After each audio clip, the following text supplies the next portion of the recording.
Olá pessoal, tudo bem? Hoje eu vou apresentar para vocês alguns exemplos de equações incompletas. Tá? Vocês vão ver que esse tipo de equação aqui é bem simples. Ele é um método que nós vamos utilizar apenas a raiz quadrada, né? E depois eu vou apresentar o caso onde é necessário o uso de fatoração. Bom, primeiramente nós temos aqui a equação x ao quadrado igual a 64. Esta equação incompleta, tá? Bom, gente, vamos pensar naquela atividade que está na moda, tá? Que ela transforma algumas equações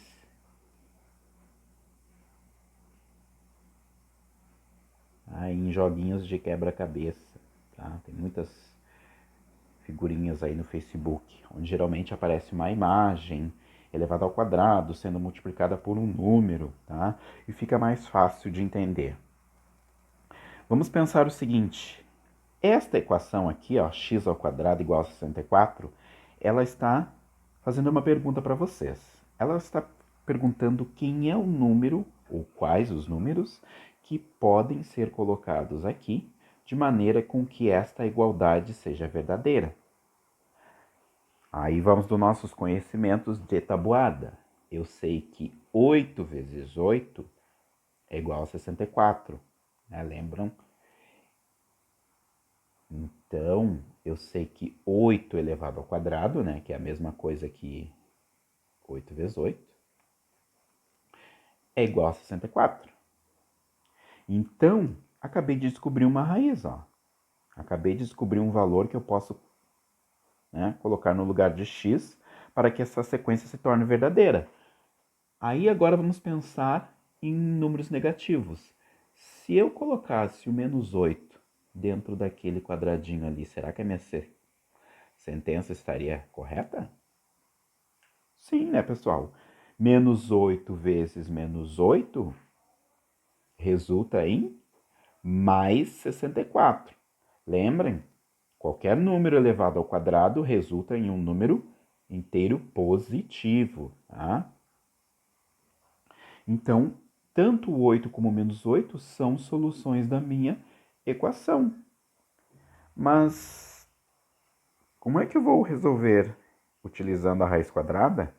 Simples. Para eliminar essa potência aqui, ó, eu aplico aquele princípio da equivalência, ó. Radical aqui, porque daí esse índice corta com o expoente do x ao quadrado, e aplico também a raiz quadrada deste lado.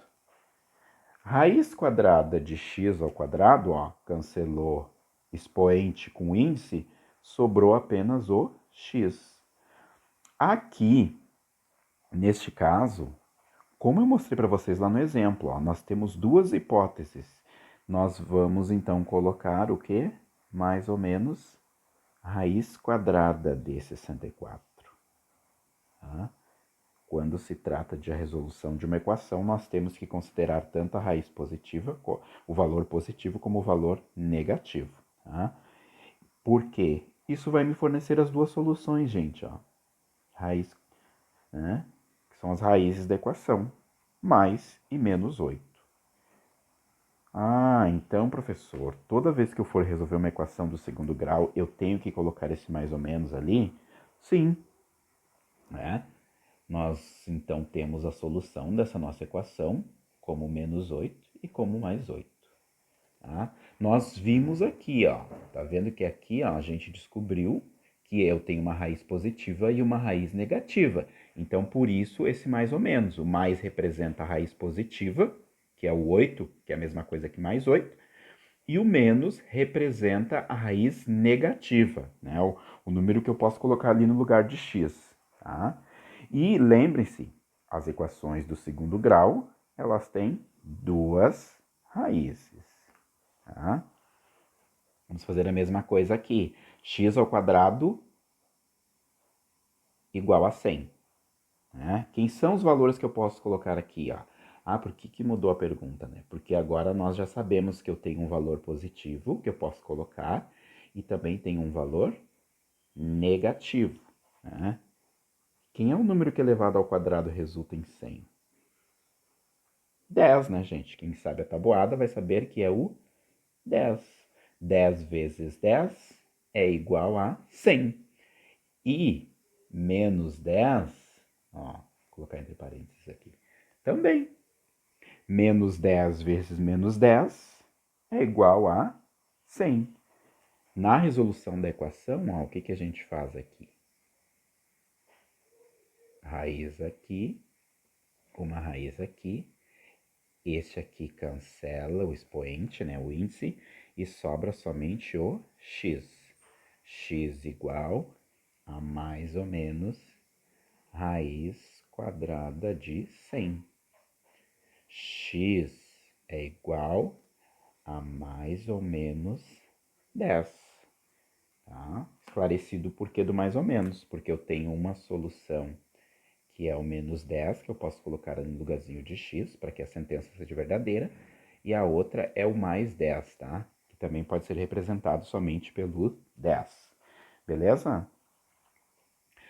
Vamos para uma maneira mais simples ainda, né? Agora que vocês já entenderam o raciocínio, tá?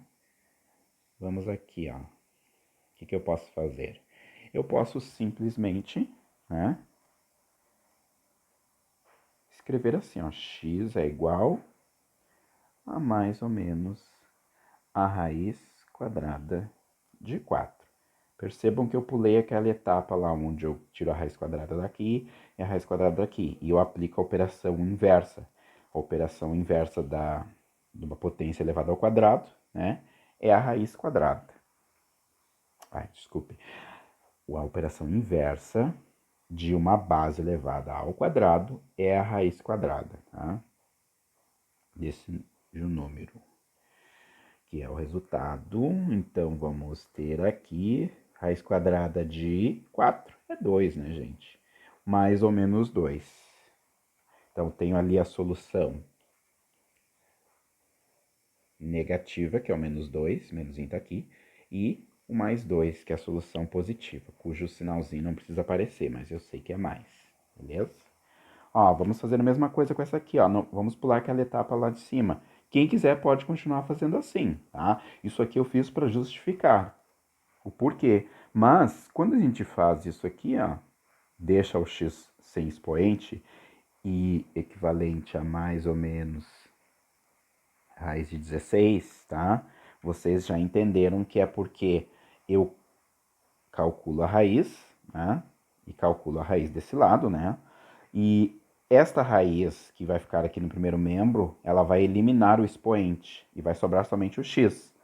Aqui eu sou obrigado a calcular a raiz desse número, né? Quando for possível. Então, x é igual a mais ou menos 4. Solução da minha equação, né, é igual a menos 4 ou mais 4. Tá? Vamos fazer uma prova real aqui. Tá?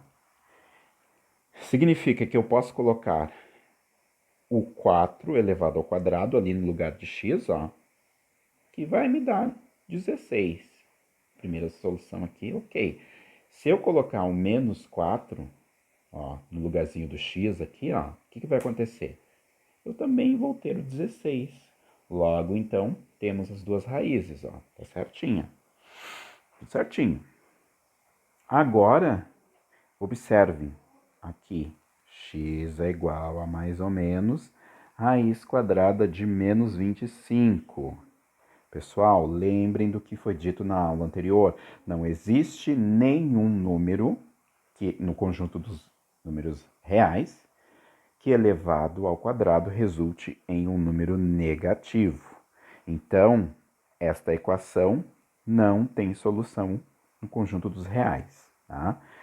Então, a gente escreve que esta equação não tem solução